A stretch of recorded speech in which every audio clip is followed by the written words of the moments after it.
Okay guys, kumusta kayo?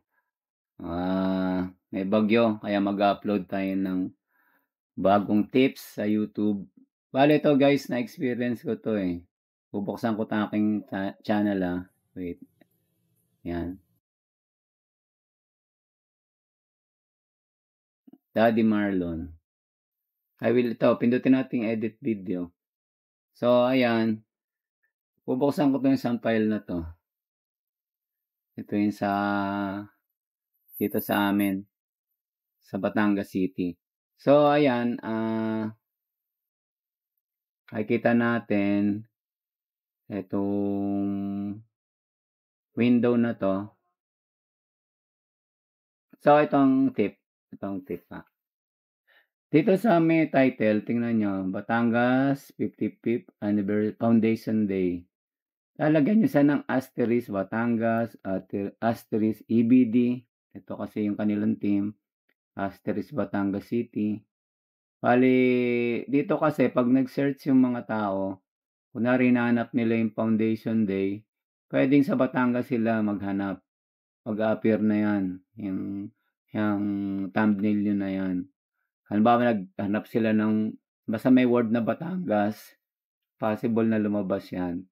So isa 'yan sa tip, maglagay kayo niyan asterisk Batangas, asterisk EBD, asterisk Batangas City or yung name siguro name nung mayor and congressman.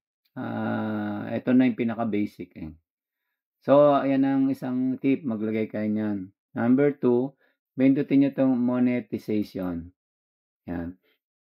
Makikita niyo diyan, dito may nakalagay na sharing sa monetization kasi may nakita diyan na mga audio na copyrighted. Okey lang 'yan may sharing kasi hindi na maiwasan dahil may mga background music.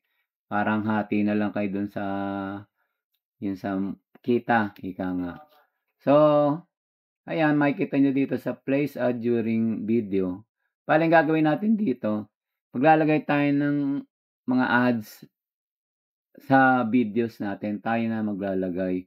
Hindi na yung automatic na YouTube maglalagay. Kasi ang experience ko, yung ibang aking mga in-upload, walang ad na thumbnail, papakita ko sa inyo, So ayan nakalagay 8 minutes at least ang inyong video para niyo magawa ito yung merong,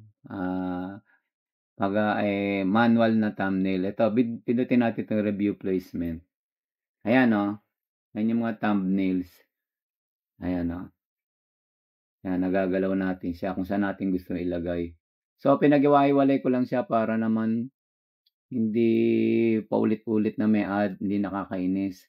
Kasi ito naman ay 2 hours and 25 minutes, kaya okey na yan ganyang kadami sa'kin, So kung gusto niyo pa magdagdag, dito ilagay niyo lang 'tong marker, itong cursor, 'yan diyan sa part na 'yan. Pindutin niyo lang 'tong ad break, ito ad break. Ayan, nagkaroon na siya. So 'yan na-experience ko, binuksan ko yung aking ibang na-upload na mga video, wala niyan mga thumbnail na 'yan kaya parang practical, ibig sabihin walang papasok na ad, 'yun ang talagang nakita ko. So ayan, tip 'yan, lagyan niyo ng mga marker. Yung iba naman kunwari yan 2 oras dadalawa lang ang marker, so dagdagan niyo na lang. So isang pangalawang tip natin 'yan, okey? So continue lang, ayan save natin. Tapos yung isang tip pa, dito sa details natin, dito magdadagdag yung sa yung end of screen, palagi niyo yung lalagyan niyo ng mga kasunod na videos niyo. Yan, madali lang yan. Ayan, dito lang kayo, add element kasi 4 na, hindi na makapag-add, eh. Subukan natin tanggalin 'to, yung isa delete. Add element, video, ayun. So hanap ka lang dito, choose specific video, hanap ka na dun sa mga videos mo. Kunwari ito nga, yan, nandun na. I-drag nyo lang 'to para nasa hulihan lang ng end ng video, saka nyo ise-save. So ayan. Okay na yan. So, ayan, oh guys. Okay na yan. So, yan ang tip natin para kumbaga hindi masayang ang ating mga videos. I-check nyo, buksan nyo yung ginawa natin kung may mga thumbnails na mga ads. Okay guys, thank you. God bless.